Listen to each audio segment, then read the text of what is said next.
Миний анзаарсан юм. Монгол залуучууд одоо ингээд шинээр явж байгаа залуучууд бүгдээрээ надад айгүй тийм чадвартай санагдсан.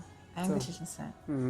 Тэгээд нэг тодорхой хэмжээний туршлагатай. Монгол нэг тэр вебсайтад ажиллаж байсан, тэр компанид ажиллаж байсан, энэ компанид ажиллаж байсан. Тодорхой хэмжээний туршлагатай.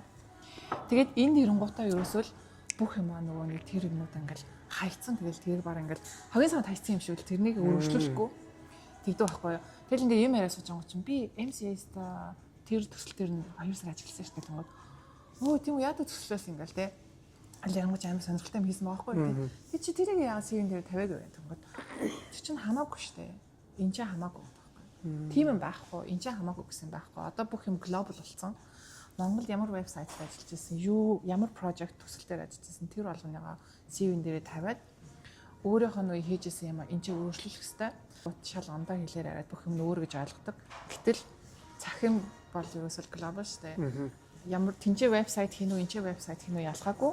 Яг өөрчлөгч номдоо, компаниуд номдоо. Гэхдээ structure ерөнхийдөө адилхан байхгүй юу. Тийм болохоор миний анзаарсан юм болохоор итгэлээ алдчихдаг нэгдүгээр. Өөртөө амар итгэлтэй. Тэгээд Монголд урд нь юу хийжсэн бүх юмудаа байнга детальчлаад бичих хэрэгтэй юм билээ CV-н дээрээ. Тэгээд ядчил нөгөө social нөгөө LinkedIn профайл ч юм уу, Indeed профайлтайгаа байж байгаа хэрэгтэй байхгүй юу.